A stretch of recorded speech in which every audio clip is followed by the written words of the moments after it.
Welcome to PHP Podcast. I'm Mike. And this is Orlando, and we're on episode 246, an update episode. Yeah. So you saw me, I had to look over and make sure. So hopefully this is 246. That's right. It's only been 200 episodes, but I'll eventually get it right. Yeah, you'll figure it out. And like I said, we need to have maybe we'll put it on a big board, like a whiteboard in the back of the studio with the episode number, so you can see. Maybe it did help you. We had to buy equipment for that. It's time to close down. See, it's time to close the shop. Maybe it did help you when those of you who've been a long time PHP Podcast listener, should Orlando go back to where every episode number correlated with something like this, episode 37, and I have had 37 dogs in my life. Yeah, but we're at 246. That would be like a flight number or something. Yeah. Right? So anyways, all right. Hey, sorry to waste your first 30 seconds, but I'm sure you're all getting adjusted, putting on your headphones or turning on your YouTube, making sure everything is working well. So we just wanted to catch up. It's been a minute. Is that what you do? Do you go through like a routine when you go to listen to a podcast or something? You're like, yeah, I got to because usually when I listen to podcasts, I'm going to do something. Right. So I have to have everything right. What if somebody calls? What if, I got to take care of something because you don't want to be interrupted. Right. So, and it's the same thing with YouTube, my biggest issue. And this isn't okay. We're wasting time. You know what? Let's get started. How are things going with you, Mike? Pretty good. I mean, things are heating up around here, which is a bit of a bummer. Business or just weather? Just weather, man. It is hot. Living RV life. That is one of the challenges being off the grid is I don't have constant AC. I have to run a generator for AC. So it makes reselling a little bit more challenging when it's just hot. Our tension's high too. No, tensions are fine. Things are good as far as that goes. But it's hot. And so we're really looking forward to getting the shed, but we know, so that's one of our big updates we've got going on right now is the shed comes next week. So I'm super excited. It's like a week from today plus one more day. So I don't have a lot of time left to get the ground leveled, which I'm not looking forward to doing that part, especially because it's going to be hot. But I'm looking forward to having the shed because right now, so we have a lot of new listeners. Do you want to just update them real quick before we talk about that? I know he's annoyed, but so we moved over to Podbean and we just hit 100,000 downloads and we haven't been on Podbean that long. A month? It's been a couple months. I mean, I just, again, thankful for all our listeners out there because when I saw that, and if you guys are wondering, we had to shift over onto Podbean for the sake to be able to do more sponsorships, to be able. Sometimes you'll hear ads at the beginning of our podcast, and we don't choose the ads; they just run. Right? They kind of let us know, hey, this is the ad that's running. But anyways, want to thank everybody, and I think we have a lot of new listeners too. And from probably just 2 weeks ago, we had an upsurge. So I just wanted you to kind of touch base again about what you're talking about. Well, thank you for that.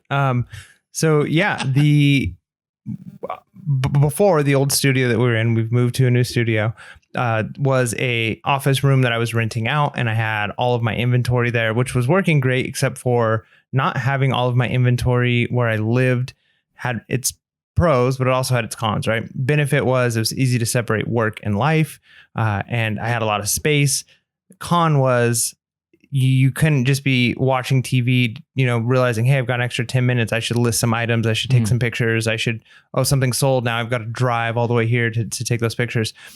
So we bought a shed, but we purposely delayed the installation time because we thought we were going to be in that building a little longer.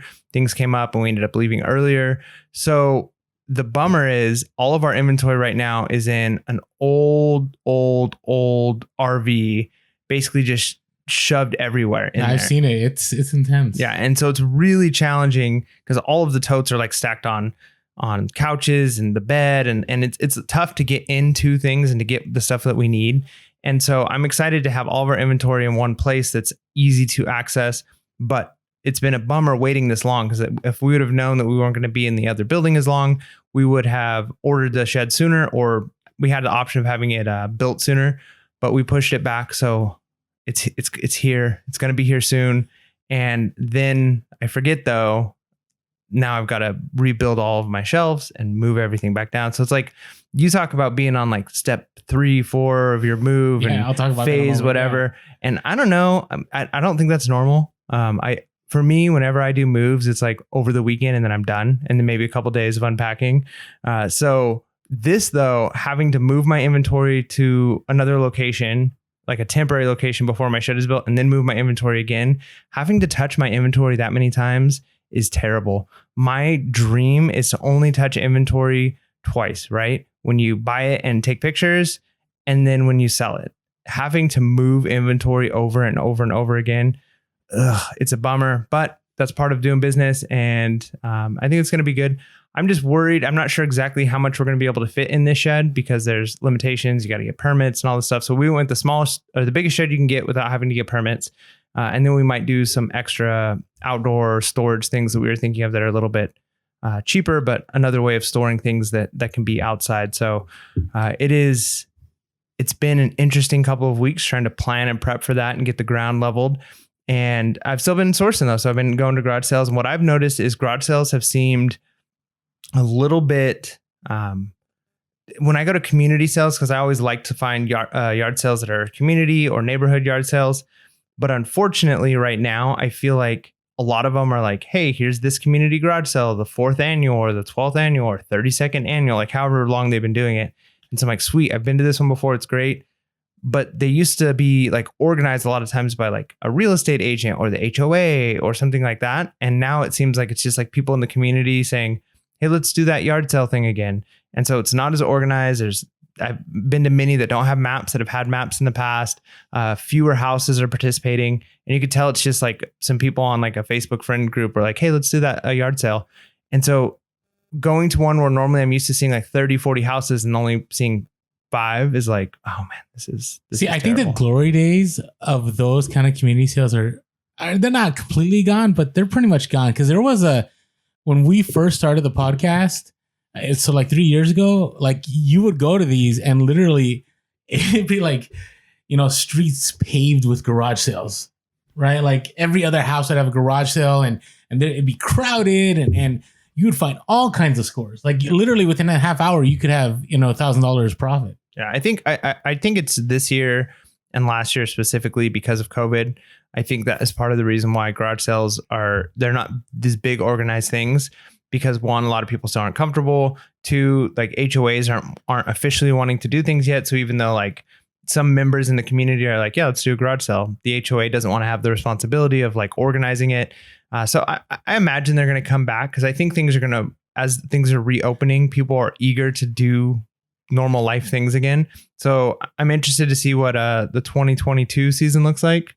Who knows? Yeah. I mean, I'm looking at even because the real estate market is going to be tied into garage sales.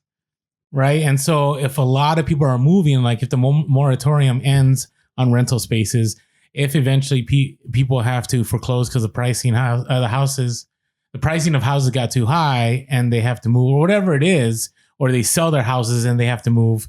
I think there's going to be a lot of opportunity coming for garage sales.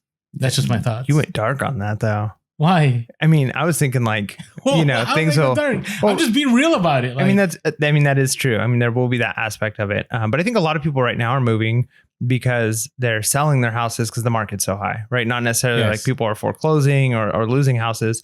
But people who bought a house for $200,000, 5, 6, 7 years ago, whatever, now it's selling for $800,000. They're like, yeah, I'm going to sell this and go move into somewhere small for a little while. Mm-hmm. So there's definitely been a lot of downsizing ones, but I don't feel like there's been some that I've gone to that people are motivated to sell because it's like we're moving to kind of like what I'm doing to live in an RV because the housing market's so high and we can basically become a millionaire overnight and we'll just do this temporarily until things settle down.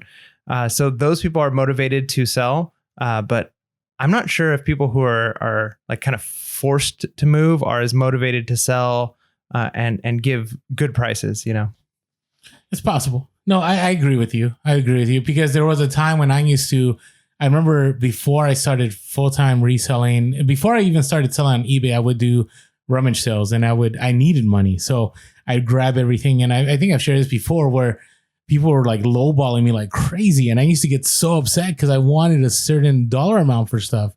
And that's before I knew about reselling.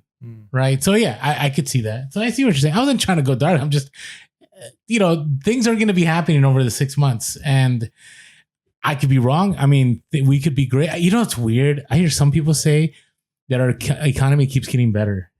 and I'm just not seeing it. Maybe, I mean, I just look at like, I just go to basic things. Like, I know we talked about inflation and how we should all be raising our eBay prices because, you know, our stuff isn't, you know, people are going to pay us $30 for a shirt, but that $30 isn't the same as when we sold that same shirt or stylish shirt 2 years ago for $30, right? You're going to have to charge 35, 40. I've been raising my prices on everything steadily and I'm still getting people buying, right? Because the dollar is going to start losing value. But anyways, I say all that because it's just interesting because I've heard people say that. What I do know, what I can say for a fact right now is that reselling continues to grow. Like it has not declined. It has not slowed down. At least for me, this summer I have not faced a summer slowdown at all. And I've been listing again. I got back to listing, kind of cheating though, because I haven't been taking pictures or anything. My helper's done all of that. So I have drafts ready to go. And every day I've been listing about, it's been not the greatest 5 to 10, but I'm making enough to even sustain living in my new place, which is kind of strange. Cause I was kind of concerned as to, you know, I have multiple streams that I bring income, but if eBay can just take care of all my bills, like it's going to be good for the next year. So, we'll see what happens. Speaking of that, you talk about phases. Okay. Now I'm not a fan of the phases. Like I didn't plan phases. And so phase 1 was just to get out of my place. I had 5 days to get out of my condo. And here's what's crazy to me. I moved everything into my new place and I'm just like, how did I fit this all into my condo?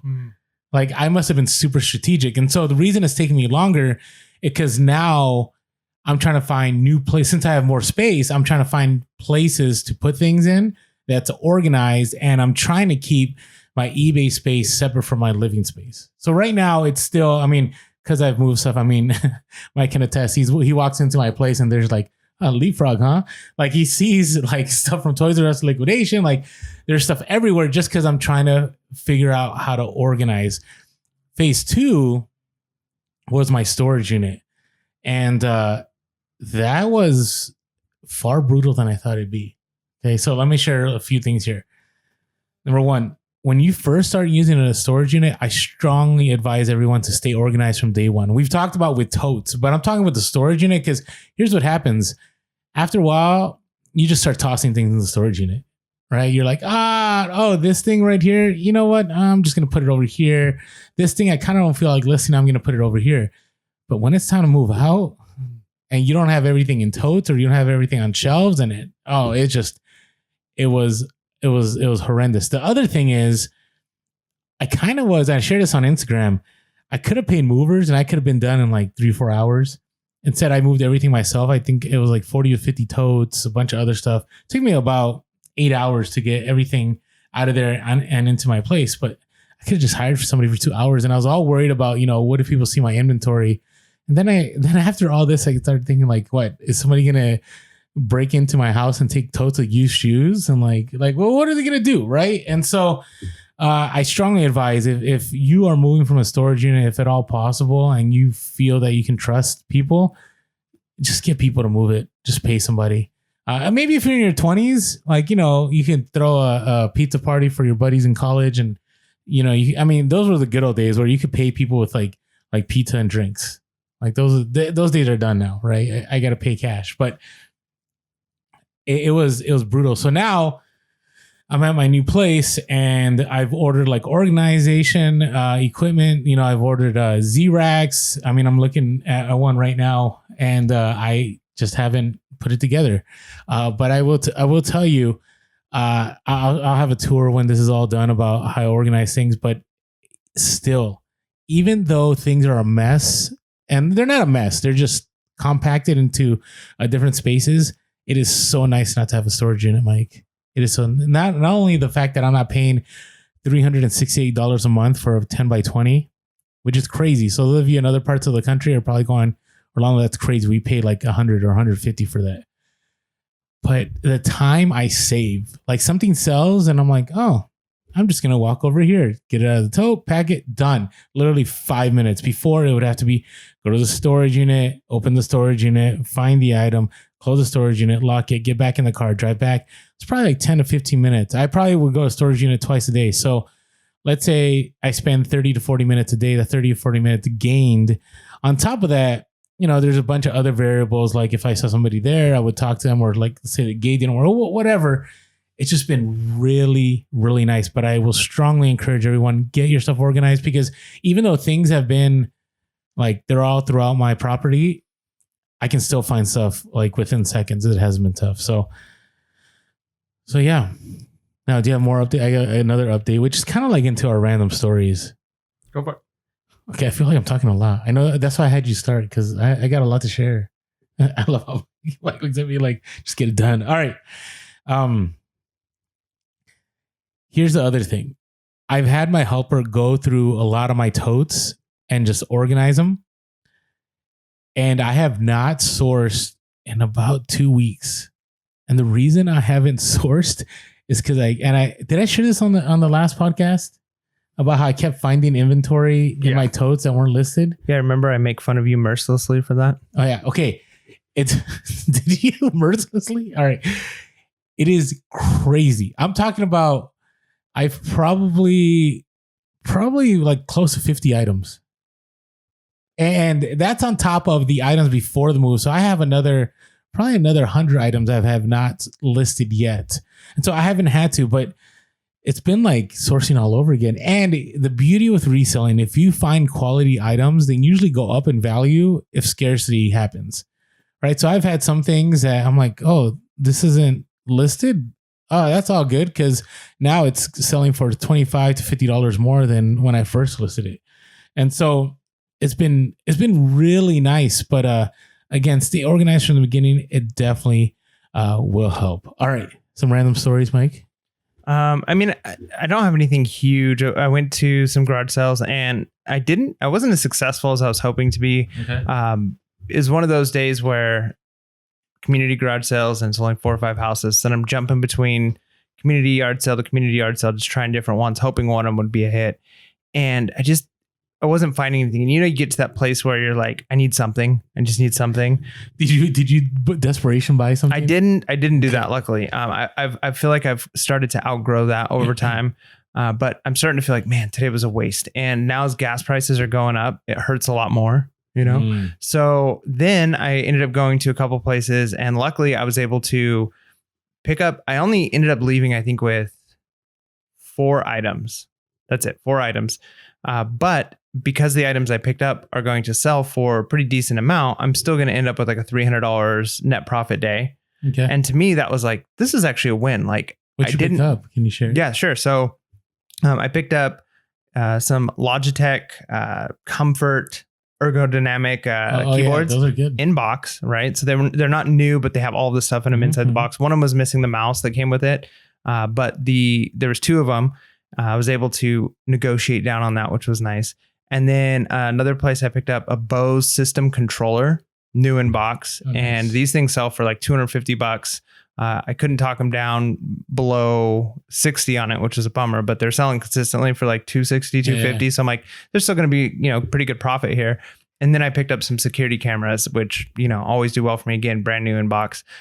So those were some good pickups. But while I was out, I went to one house, and we talk a lot about telling people we're resellers, and that can be an effective negotiation tactic, and it does work a lot of the times. But I went to one house. I'm waiting to hear a but. Is there a but? Yeah. So, well, I mean, it didn't work this time, but okay. I went to one house and they had these really cool, everything was marked just really expensive. They had one table with like handful of things on it. And most of the things like weren't really nice, but all the stickers were like $30, $60. Like they had everything like stickered, and they had these, old school from like the 80s, legit with a box, roller derby skates skates. Yeah. So the 4 wheels, the side-by-side skates, that were like American flag decorated. Like they look super cool. Like you could tell they were old vintage, and they were selling for like $50 on eBay. And I'm like, all right, but they had a $40 sticker on it. So I'm like, oh man, like if I could pick these up for like $5 or $10, it'd be worth it. Yeah. And so I tried the negotiation thing, and finally I'm like, look, I'm a reseller. Honestly, I'm only going to be able to sell these for like $40 to $50. And so, I mean, if you can't work with me on this, and the person's like, no, those are mine. I really like them. And I'm like, oh, okay. And they're like, no, I can't let him go for any less than that. Did you say like, are you emotionally? It seems like you're emotionally attached. I didn't do that one, but at the end she was like, but thanks for being honest about being a reseller, as if like that was like a bad thing. But usually that tactic does work. And I think it was at that garage sale. It might've been like the one right before, right after, but one of them at a community garage sale, the neighbor lady walks across the street in her pajamas. Like I'm talking like, you can tell like Walmart status, like not like sweatpants, but like decorative, cartoonish looking pajamas. And she like walks across the street barefoot and she's like, hey, can I borrow one of your racks to use for my yard? And for when I'm setting up my garage sale. And I'm like, you couldn't have put on some clothes before you came out here. But anyways, that was my only like random story. It was like, it was kind of awkward, especially because the way I say pajamas, but it was like kind of skimpily dressed too. You know what I mean? Like, it's not something you would want to be seen in public wearing, because it's kind of like, you know, not like nighttime wear, like adult nighttime wear, but pretty close. And I'm just like, what is this lady wearing right now? And so that was just a very interesting experience while I was out and about. And I'm like, do you just normally come up to your neighbors wearing this? Like, did I tell you the story? Did I share the story on the podcast about when I got a deal on Nextdoor for a bunch of baseball stuff? And I showed up and it literally was like and no offense to anybody older than me, I was like a 70-year-old guy in his tidy whities. Nice. I think I shared it. Did I share it? Maybe. Bro, it was the most awkward. Like I don't like. I understand I'm a man and he's a man, and like it's not. But did he know you were a man coming over to buy this stuff? Well, I think I look like a man. I mean, I just throw it out there, but I did. I mean, like, I understand. I've been in locker rooms. I played sports, but this was a little different. Like, this was kind of weird.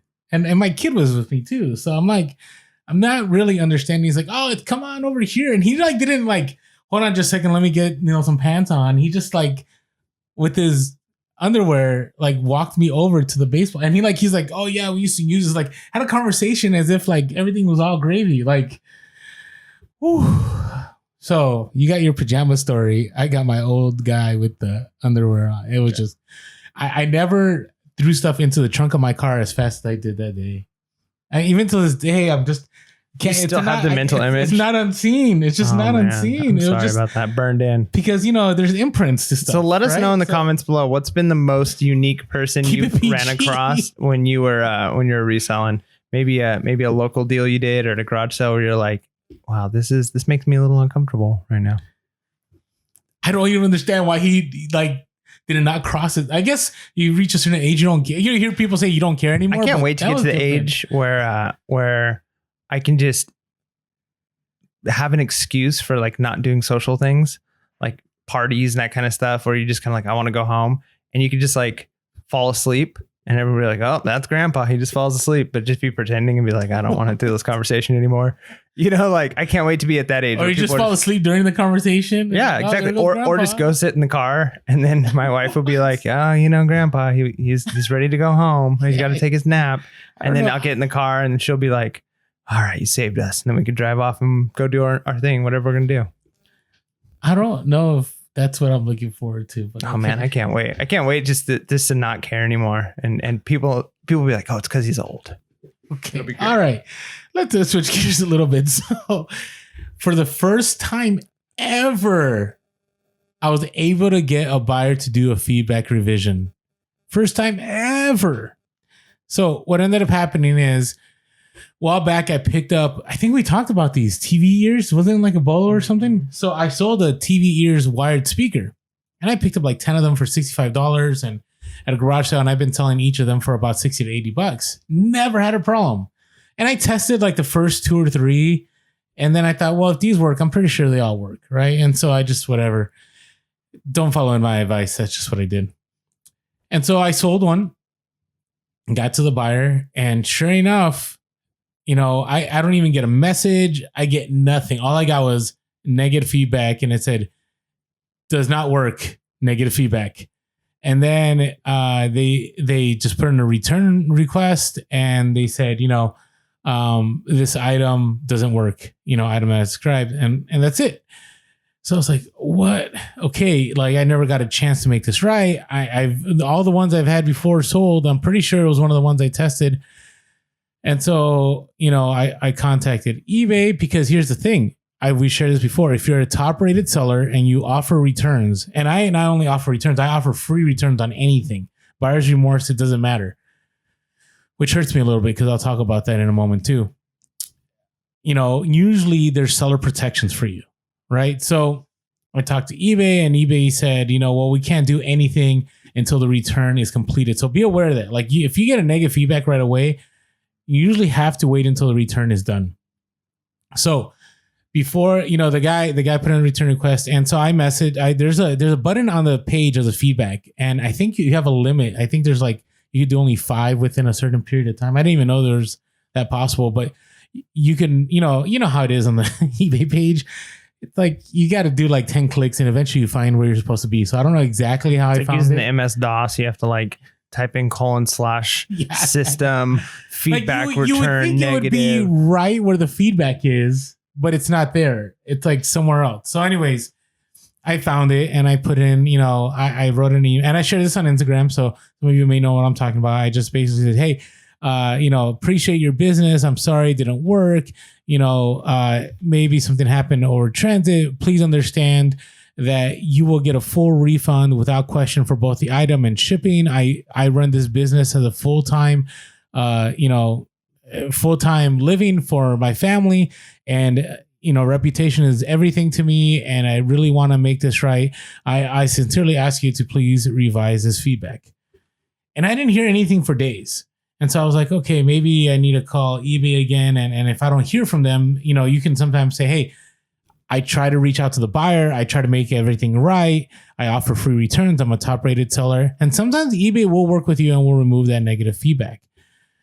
And so I was waiting for that. And so the item eventually came back. And the moment I got it back, literally within minutes, I just full refund, sent it out. And then an hour later, the negative feedback was gone. So maybe he was waiting to see where it was going to go. Was I going to refund them? Did I mean what I was going to say? I don't know. But here's the thing. So there's several steps when removing a feedback. The first thing is you got to make sure that everything is up to par. Your listing, your description, your pictures have to be good. Because if there's one issue on it, usually a buyer will ride that issue. Or usually when you call eBay will point to that and say, no, we can't because of this, or because this wasn't accurate, or this. So that's the first step. The second step is reach out to the buyer.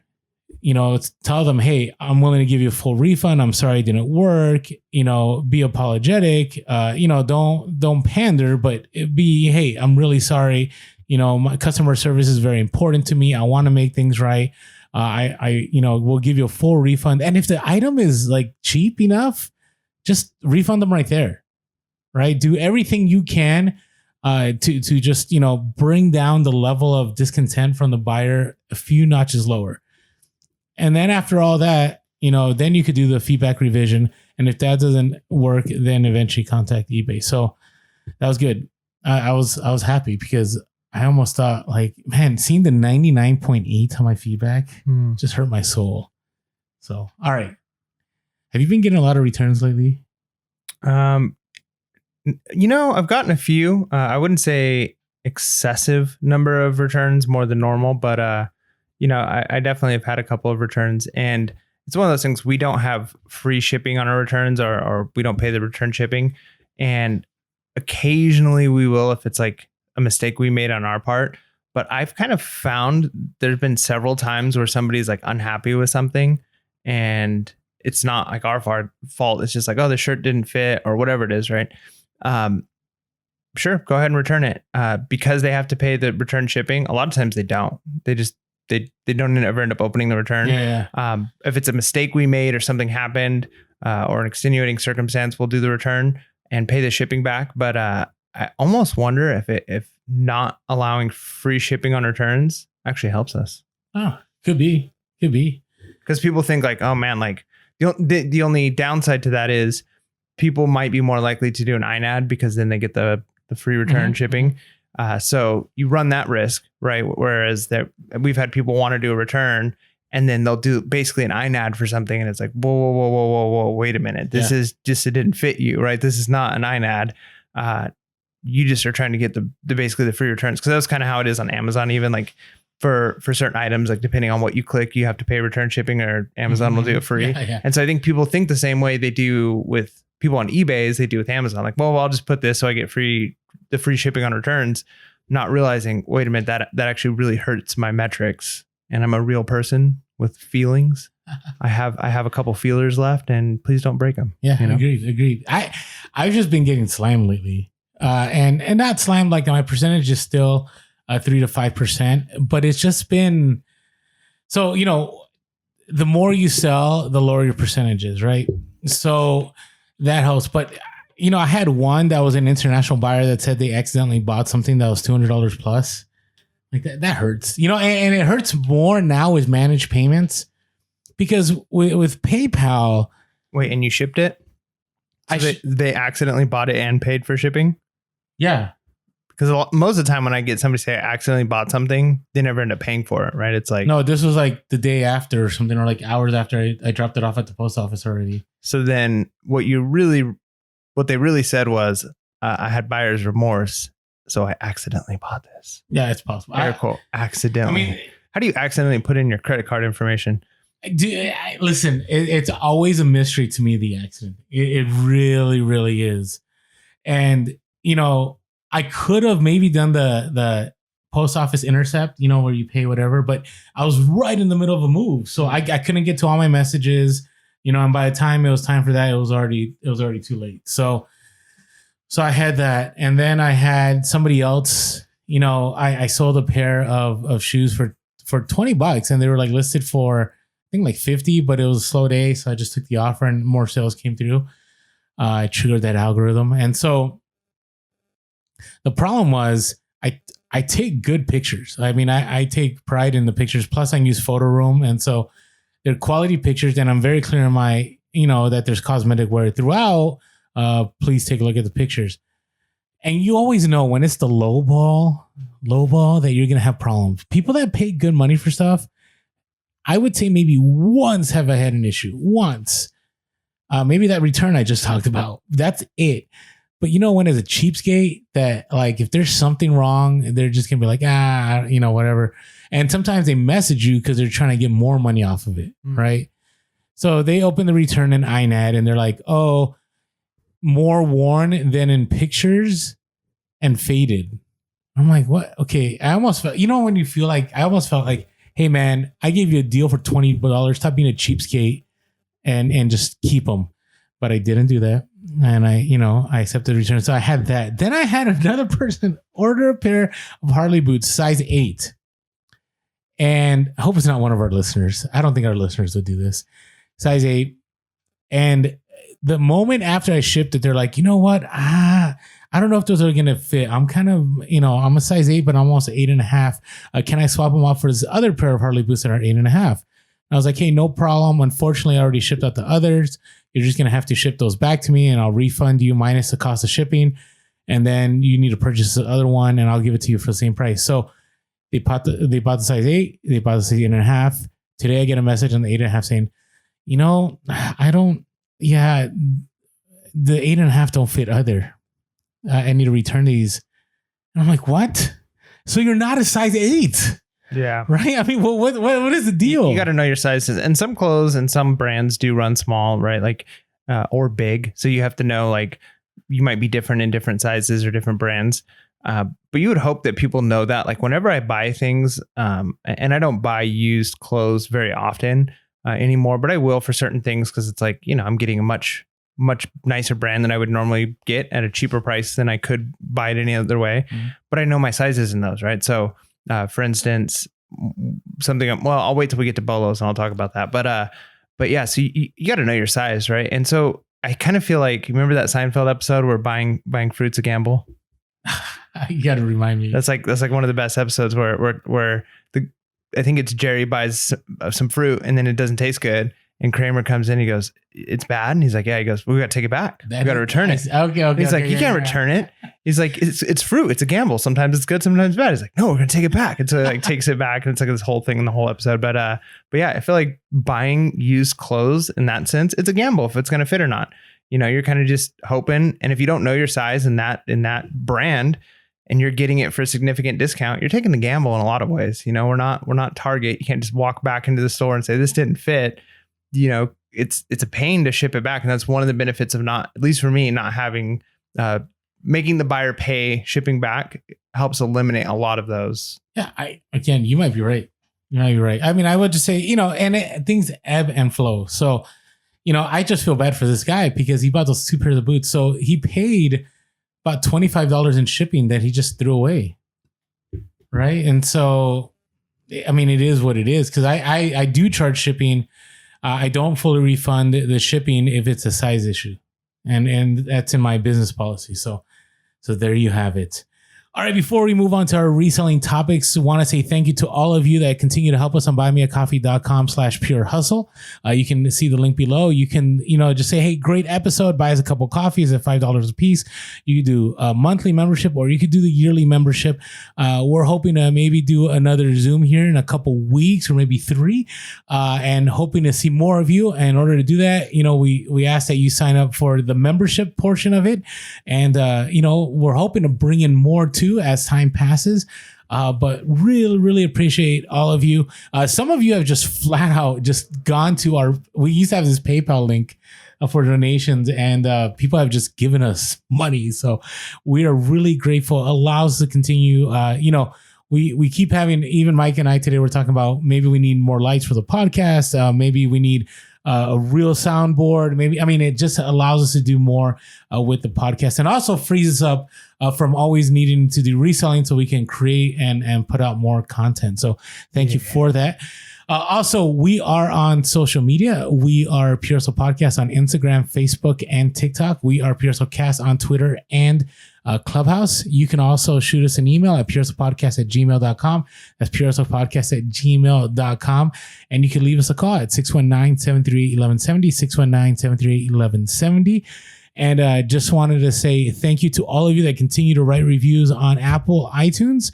For us, it's slowed down a little bit, so I'm hoping we can get that under 500 club up. And even if just 5 of you that are listening right now would just go on there, it would help us a great bit. Helps us on the algorithm. Our listenership has gone up.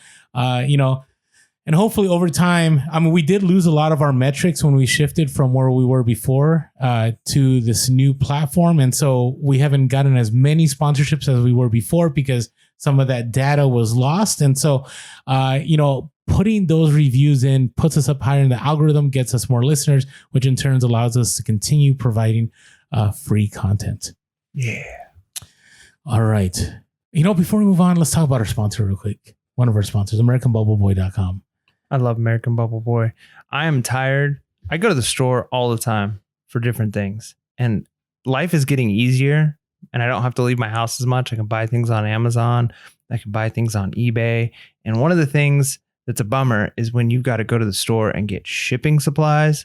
Why do that when you can go to AmericanBubbleBoy.com? We've got a link in our description. If you use that link, it lets them know that we sent you over there. They sell on Amazon, and so you can see all their reviews, see they're a legit company. They've got great reviews, but you're actually going to get it cheaper if you go to AmericanBubbleBoy.com, buy from them directly, and their shipping. Use our link below. Yeah, use the link below, and their shipping is just as fast as Amazon, right? You're going to get it in 1 to 2 days. Yeah. So, depending on where you're at, it's going to be 1 or 2 days. You're going to get your bubble wrap. They've got so many sizes to choose from. And if you try it, you're not going to be disappointed. We buy it all the time now. And it's a great company. So check them out. If you haven't done that yet, there's no point. We're already getting our boxes on eBay, getting your tape on eBay, get your bubble wrap from American Bubble Boy. And you don't even have to go to the store unless you're sourcing for some sweet items. Yeah. So the end. And again, I can't say enough about AmericanBubbleBoy.com. Just a great product. So check them out in the link below. Thank you. All right. Are you ready for some, it's a little different reseller topics, but it's going to be good. This just in, summer slowdown has begun.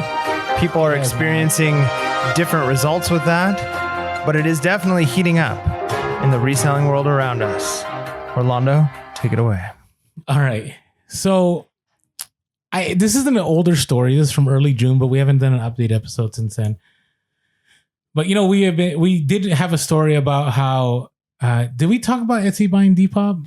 I'm not sure. I think we mentioned how Depop, like 90% of their like buyers are Gen Z, right? And so I thought it was interesting because Etsy, we don't do a lot with Etsy. Like you can sell vintage gear on Etsy, but I thought it was interesting. So Etsy, some of you sell on Etsy. Etsy bought Depop, which Depop, if you don't know, Depop is like the up and coming, platform to sell. It's all over TikTok. I see more Depop sellers. Now, again, it all depends on the algorithm, right? Maybe because I see other Depop sellers. I don't know what it is, but I do feel like it's popular. But the reason I wanted to bring this up is because you read a headline like this, right? You see Etsy is buying Gen Z focused fashion resale app Depop for $1.62 billion.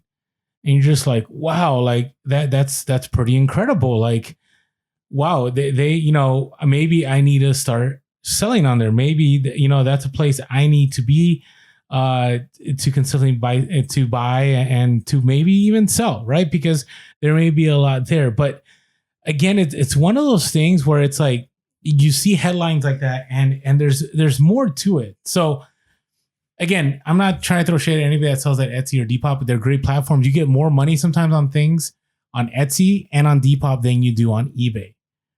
But this is what I want to remind people of. So their revenue at Depop was $70 million last year. No, not Depop, on Etsy.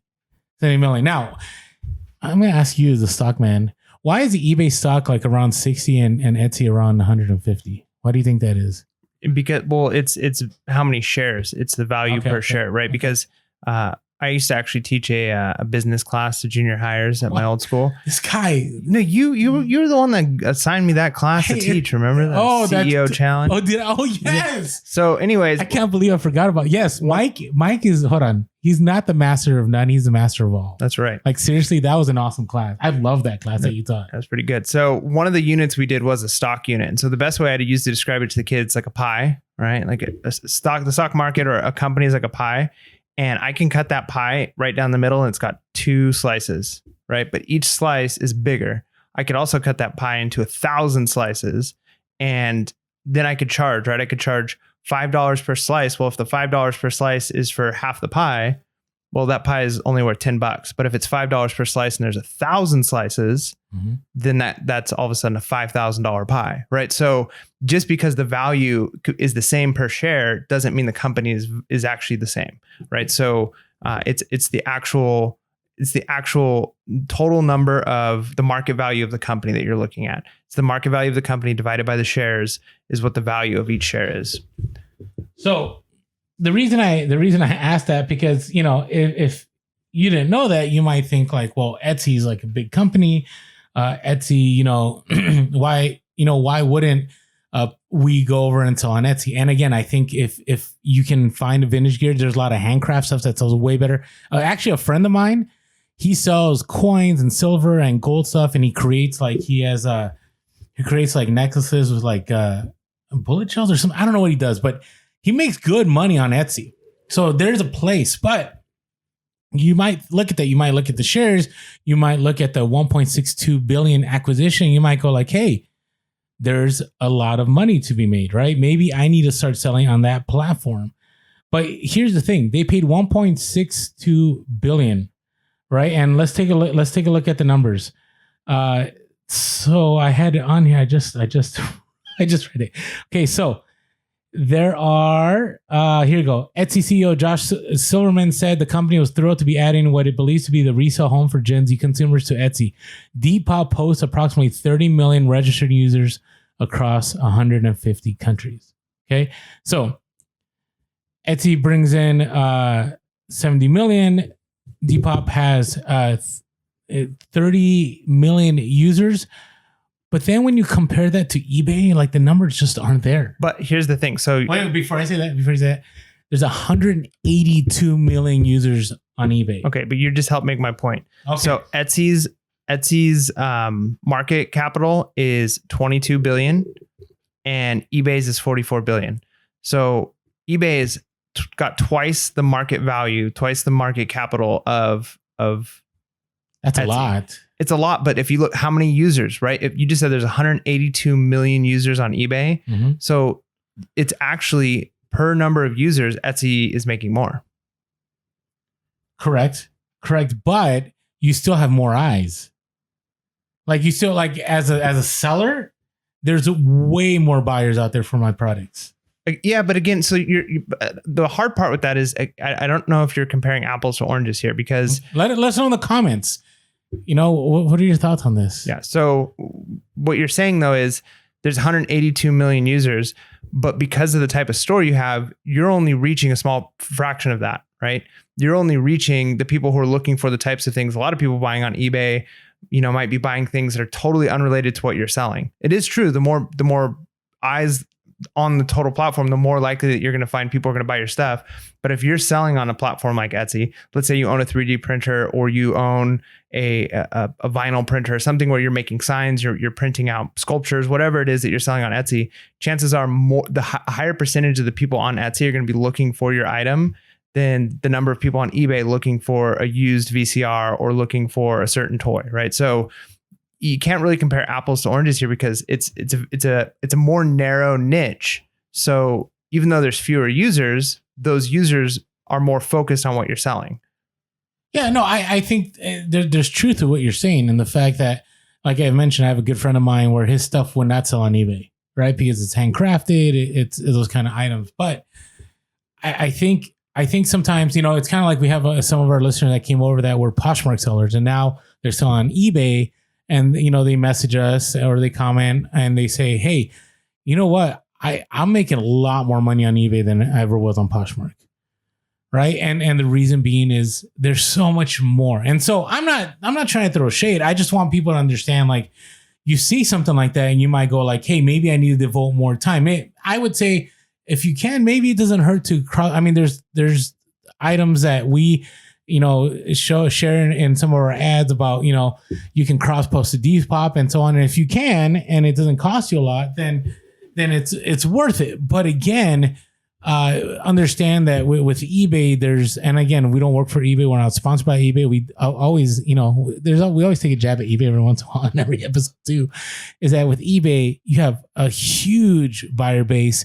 You also have global shipping, which is a huge game changer. These other platforms don't have the ability to reach the wider world as eBay does. Even Amazon doesn't have the reach of eBay. Now it's getting there. Crazy. As far as internationally? Yeah, but total number of users on Amazon versus eBay. No. What I'm saying is internationally though. So it's got a higher geographical. Correct. Yeah. To other parts of the world.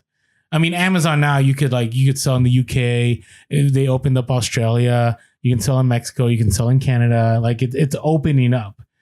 But eBay, I've sold stuff to like New Zealand. I've sold stuff to, Japan. I've sold stuff to, throughout the entire world, where some of these other platforms don't. All I'm saying that is don't get caught up in the news and just say, hey, you know what?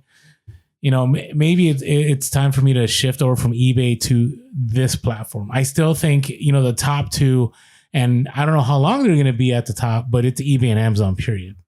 And again, that depends on your niche though. I agree, but I would say for most people that listen to our show, I think their niche is usually going to fall on eBay. Right? I mean, we have some Etsy sellers. We have we have a lot of Depop. Well, that's what I was going to say. Like, there's going to be some people who the types of items they're picking up are going to do way better on Depop because the population they're reaching. I don't know of very many Gen Zers who are buying a lot of stuff on eBay, but they're going to sites like Depop and they're buying on those platforms. So if that's your target market, that's where you need to be. No, I agree. It's good to cross list. It's just good to cross list. I wouldn't be a sole Depop seller. I couldn't, unless I sold like high end and vintage stuff all the time, which I had a connection to source. I couldn't make it on Depop. I couldn't make it on Etsy. Like the reason I'm able to be full time is because I sell on eBay and Amazon. Like without those platforms, I think I would still be doing a side hustle. So All right. Hey, I just wanted to celebrate something. So Matt Klein, we've had him on it's been a long time. Has it been over a year since we interviewed him? Probably. Wow. I think it was the beginning of COVID that we interviewed him or something. We've said the C word too many times on this episode. Yeah, you're not supposed to say that anymore. We'll be shadow banned here. And so Matt, if you follow him on Instagram, he ended up on a spotlight for StockX. So StockX reached out to him and he got to talk about his charity. And the reason I want to share this is because I feel like there's so much negative press about resellers, like scalper. Like scalper is the term right now, right? And it doesn't help. I mean, we have some friends of ours. I've seen them do some YouTubes and TikToks and they're like, this is how I robbed this store legally. And I'm just like, hey, I get it. It's funny to play on words, but some people actually think that that's what we do when we go into stores and we resell, you know? But hey, shout out to Matt for being sponsored. He got to share his nonprofit, Just a Pair of Shoes. Pretty awesome. They interviewed him. He got to share about it. If you haven't checked it out, check out his website, justapairofshoes.com. He actually, this last time he did a 48-mile run. In that 48-mile run, he raised up to $10,000. And they just, you know, in this last go around, he gave away about 351 pairs of Nike shoes to students and that, you know, obviously struggling economically. And he's being able to provide shoes and socks for those students. So again, I think there's more good to reselling outside of the fact that we provide a service to people or provide goods that people are looking for.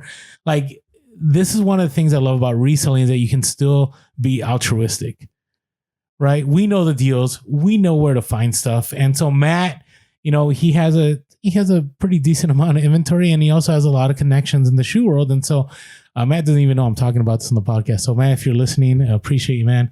And just want to bring this out because, you know, I feel like there's so many news stories that are like, and I'll share one in here in a moment, you know, that say, oh, there's scalpers or these people are taking advantage. And again, for the most part, we're all just trying to provide for our families. And if we can, reselling has allowed us to help other people. I mean, I can't tell you how many people I've been able to help along the way, whether showing them how to resell or just, you know, I have inventory and somebody needed something. And again, I'm not going to share that. I'm not here to brag about that and go, hey, you know what? I got this, you know, don't worry about it. I didn't pay that much for this. It's all good. So just wanted to share that real quick. All right. I thought it's always interesting when things hit mainstream. So Wall Street Journal just came out with an article. I got a paywall on me again a few days ago. This one dropped on the 9th of June. And it was about this teenager in New Jersey. And you got to love the headline. 16-year-old, 1.7 million in revenue. Max hits it big as a pandemic reseller. And so, so you look at 1.7 million, you're like, wow, like that's a lot of money. At 17, that's a lot of money, right? But then, you know, and shout out to Max. I mean, you probably don't listen to the podcast. I mean, good for you. But it was interesting because it's 1.7 million, but you read into the article and he said, by doing the same with a selection of goods made scarce in the pandemic. So he was selling patio heaters. He was selling Pokemon cards, PS5, Xbox Ones. He was doing retail arbitrage, basically. That's what he was doing. And then it says Max ended last year with a profit of more than $110,000 on 1.7 million in revenue. Okay, so that's pretty good. But I want people to understand, like with retail arbitrage, like that's what it ends up being sometimes. Like it's a rarity where you can spend, you know, like on thrifting where you spend $20 and you'll make $100 an item. Now, this last Q4, I did find an item that I paid $50 and I was able to sell, you know, $300 a piece and make a killing of money. But this is retail arbitrage, right? Now, 17 years old and having $110,000 net profit, not bad. Yeah, more than not bad. Not bad. And also going to school and also, you know, he's in AP classes and he's doing all these things. But again, you know, it's one of those things where I read these kind of stories and I'm like, anybody can resell, right? If you have the fortitude, you have the diligence, you have the ability to be consistent about stuff, like you can make it happen, right? And this kid, you know, he was selling above ground pools, he was selling clippers. I mean, I've shared about all the clippers I sold. I mean, he was making it happen, and you can make it happen. Like I read these kind of stories, and I'm like inspired because I think about my own son, and I'm going to share this with my son because my son has his eBay sales, and he's kind of like, hey, he's focused on school. So he's not like right now in summer, he's taking Algebra 2 and he's learning how to drive. And he has 2 English books he has to read. And he has AP World work. And he has a lot of school going on. But, you know, again, if you're thinking like, hey, can I make money? Can I make, you know, a little bit just to help out with the rent? Like, it's definitely doable. I mean, again, this guy obviously, you know, he probably had a lot more to the story than was shared in the Wall Street Journal, right? I mean, you have to have the capital, right? But you can get there, right? You can start. So anyways, shout out to this guy. Yeah. Anything you wanted to share there? No, I think that's great. I mean, that's what reselling is. All we're doing is we're finding holes in the market and we're filling it. And so you have to be open-minded and thoughtful enough to look around you. And of course, I feel like it's almost a little stab at him the way it was described as a pandemic reseller, right? Finding scarce items. Like the way it's described is in a lot of ways, it almost seems like there's some negative undertones that's there. what I mean. But what you're doing is you're finding holes in the market and you're helping to fix it. And there's always going to be items that have higher demand than there is inventory, and resellers help fill that gap. And so what you've got to do as a reseller, no matter what's going on around you, is you got to find where those gaps are. Even if the economy 100% collapsed today, right? There's going to be people who've got chickens and cows and they've got, you know, potatoes grown in their yard, and people are going to be hungry, and the prices of the things go up because if there's no stores. And so all you've got to do is you got to figure out, what is it people need right now? How can I get those items to them? And how can I get those items cheaper than I'm getting them to other people? And if you can do that, you can make money. And so there's always going to be the basics, the things that you can go to a thrift store and a garage sale. And then when black swan events happen, or just there's, you know, changes in culture, you've got to identify those changes, figure out what is it that people are interested in now that they weren't, what do they need now that they didn't need before? And you jump on those, and you just, sometimes you take a couple of days thinking, because clippers, right? Hair clippers. A lot of people didn't think about that right away. But then when it's like, man, I can't go to the barber shop, that should be the first thing you think is, if I can't go to the barbershop and other people can't go to the barbershop, people are going to have to cut their own hairs. Well, right. Like you just have to be thinking about those things. So there's always going to be stuff like that happens. You've just got to have the mindset. And it's really what it comes down to of how can I help solve a problem? Because that's how you make money. Unless you were born with a silver spoon in your mouth, right? Even then, the people who are giving that money to you at one point in time, those people made their money by providing goods or services, right? They found something people needed and they provided those things. And so if you can do that and you realize that's all it is, your entire life making money is somebody needs something, you provide it for them. And if you can do that better than other people do it, you're going to make a lot of money. Agreed. So that's all I got for reseller topics. Right. So, hey, before we move on, skullshaver.com. Right, keeping our domes good to go. And you know, some of you have bought the items. Let us know if you've purchased from skullshaver.com. Let us know in the comments, good or bad. I think it's gonna be mainly good. I will tell you, it has been consistent. It's probably time for me to change the blades. It's been a little bit, right? But it's been great. And again, if you don't know what we're talking about, it's basically, we need to bring out the devices again. It's been a minute, but it's a handheld head shaver. You could also shave your face a little bit if you want. But skullshaver.com, use our promo code PURE, and you'll be having a clean dome, and you're gonna be ready to take the world by shaving your head with one of those. Yeah. So skullshaver.com, promo code PURE. All right. What are you looking forward to, Mike? Oh no! Wait! No. Bolo. What's your bolo? Yeah, I almost passed the bolos. How could you pass the bolos, man? That's the sweet stuff. We're giving out the good goods here. All right, so my bolo kind of goes back to what I was talking about with sizes. I love Piranha Pants. It's a brand. They do like hiking clothes, that kind of stuff. I think they're based out of Utah.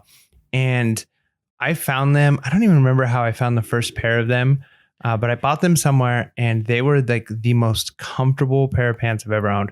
Now, Costco and other stores like that will occasionally have similar brands that have like similar textures, but nothing has quite matched that. So they're very expensive to buy new. I think the first couple of pairs I bought new off of Amazon, and they're like $60 to $80 for a good pair of pants, which isn't bad. I mean, I remember when I was young in high school and working and a bachelor, I never paid more than like $10 to $15 for a pair of pants. I'd always go to Walmart and just get the cheap pants. And then I learned the value of a nice pair of pants. Now, I know, again, going back to what I was talking about earlier, knowing what people need and want, and then providing that service. I pretty much exclusively, when I buy Piranha Pants now, I get them on either Poshmark or eBay. And I wait until I see good prices because I kind of know what they resell for. Typically like $35, $40 for the pairs that I like, sometimes up to $50. But they sell consistently at that. And so occasionally I'll find them at like $20. And so I'll buy them for myself. But they're such a good brand that I have a hard time. A lot of items I can do eBay arbitrage on. I can find when they, people post them too low and buy them and flip them. This is one that doesn't happen very often because they sell so quickly. So if you can get your hands on them, I don't find them very often. I've only found maybe 2 or 3 times. Pants. They also have like shirts and jackets. I've bought in a few shirts, and just the brand sells really well. Now, if you're in the Utah area, maybe you can find them a little bit easier than we can here. But there's definitely a market for them. I've introduced them to a lot of my friends, and they're like, "These are the best pair of pants ever." And I'm like, "I know, they're great." And they're like, "Well, where do you buy them?" I'm like, "Well, they're kind of expensive, so try and get them on eBay." So there is a demand for them. So if you can get your hands on them, if you see them at a thrift store, pick them up. They're great, and they sell really, really fast. Anytime I've sold shirts, I've sold pants. Anytime I do find them, they sell within a month at the latest. Interesting you bring that and up. And I list high. Because what's that? I said, and I list high. And you list high. So the reason I wanted to bring this up is because you also had mentioned, like, back in the day, remember Allbirds, right? And it was a Bolo. Yeah, Allbirds. And I forgot to share this as a reseller topics, but it's a Bolo still, but it's a careful Bolo. So that's not my Bolo. But what ended up happening is like people selling Allbirds were getting viral. So if you know what viral listed means, it's verification, something, blah, blah, blah. eBay, basically you can't list that item and your listing will get pulled. And so one of the guys that we follow on Instagram, Cha-Ching King, who was also a former school administrator, he also has a YouTube channel. He actually messaged them and he said, "Hey, just want to let you know, like, people are getting viral takedowns. Isn't your brand about sustainability? Isn't it, reusing items and so on?" Ooh, nice. That's a good angle to go on. Well, I think College Picker did the same too. I think a lot of people, because people are like Allbirds, like, why are people coming after Allbirds? So their response was, "Thanks for your feedback and thanks for taking the time to share your thoughts with us. We are working with our third-party service provider to see if we can more efficiently reinstate postings that were accidentally taken down. While we are still waiting on more guidance, we encourage folks to respond directly to the viral takedown email. The received viral will Vero will then communicate with our service provider, who will approve the reinstatement. We'll continue to update folks when we get more information on this issue." Oh, well, that's positive news. It is. It's nice because, you hit up some of those other companies, that we won't bring them up, but one of our good friends was actually, in trouble with the law with them for selling their items. And, here's the thing. You just got to be careful. You never know when this viral listing is going to happen. But if you're selling Allbirds, just be aware. Like, you can still fix that. So it's also a Bolo. But anyways, just be aware. Okay, so it's funny that was your Bolo, because my Bolo is just hiking equipment. Right? I shared on Hustle of the Week those McGregor backpacks. Okay, I don't know if it's listeners buying or if it's just the algorithm got triggered. Those things were listed for over 2 years, and I sold 3 in a week for over $100 a piece, and I only paid 25 cents for each of those. Like, what? I don't even understand. But I am selling all kinds of hiking backpacks. I've sold other stuff. I'm selling Merrell hiking boots, Vast hiking boots, La Sportiva. I mean, those are 3 brands you should be looking out for hiking gear, especially La Sportiva. Some of the shoes can be pretty pricey. I've been selling, Danner doesn't necessarily fall into that category, but they're good boots. But man, people are wanting to get out, right? We had shared on our last update episode of eBay's reopening announcement about, hey, here are some of the items that people are buying. And I strongly encourage you, like, if you have hiking stuff, if that's just sitting around the house, that's yours. Maybe it's time to list it, and maybe from that profit you buy something else, right? Or, if you're sourcing and you haven't been comfortable with hiking gear, just take a moment at the thrift store, look up shoes, look up some backpacks, look up maybe there's some hiking clothing out there that you can make good money on, like Mike had shared earlier. But yeah, I think hiking stuff is pretty hot right now. It's selling pretty well. So that is our Bolo there. Love it. All right. So what are you looking forward to? Going back to what I said at the beginning, getting this shed, man, I'm ready to have it done. I'm ready to have all my inventory moved in there. And I'm not sure how much space I'm going to have, but I'm kind of hoping to have at least a nice little packing table area in there. And depending on how it all works out, because it's going to be really hot summertime right now. But I work out really early in the morning. It's summertime. So over the summer, I'm thinking about if I can get a little camera system set up in there, some lights. There's no power by where my shed's going to be, so I'm going to have to run some solar to it. But if I can get the lighting in there right, I might start doing occasional or like Saturday drop videos. I might do summer shed talk, a little bit of shed talk. Nice. And instead of TED Talks, shed talk. And just do, just random nonsense about what's going on in the reselling world. And we can just talk shed and it'll be good. So let me know in the comments below if you've got any shed talk suggestions of what I should cover. But I'm excited about that. I'm ready to have it done. I'm not looking forward to leveling the ground. I am looking forward to watching other people build a shed and me not having to do it. That was a good choice. I hear you. So yeah, I, on the other hand, same, I'm hoping that this is the last update episode I talk about moving. Yeah. If I have to hear about the move one more time on Pure Hustle Pod, no, I'm just kidding. No, I'm serious. Like it's even getting annoying to me. Like I'm kind of done with this. I'm ready to move on, but I'm hoping to organize everything. That's my goal. I had some family stuff come up, so I wasn't able to take care of everything this past weekend like I had hoped. So I'm hoping over the next 2 weeks and get everything resolved. And I'm looking forward to sourcing again. Again, I don't have to source probably for another week, maybe. And so I'm looking forward to getting out there again. Definitely, I'm hoping to drop another video on this coming Saturday about sourcing. Is it this Saturday already? Yeah, it's a Saturday. Of sourcing, whether I go to a thrift or whether I go to garage sales or maybe a local deal, who knows? So stay tuned. If you haven't subscribed and hit that bell notification on YouTube, please do so. I don't think we mentioned that earlier either. So anyways, check us out on YouTube. If you're watching this, thank you. Hit that like button too. And so, yeah, I'm just looking forward to just being done with the move and just getting back to normal life, getting back to, just sourcing and listing, getting back to being more on social media. I've been kind of a little bit of absent on the stories just because, this is all I've been doing. Oh, by the way, did I mention the other episode I got in a car accident too? You did. I did. So I'm still dealing with that, and that takes time. And so, yeah, just a lot going on. So good time. That's where we're at. So hopefully you found this episode encouraging, and let us know how you're doing in the comments. So looking forward to all of you.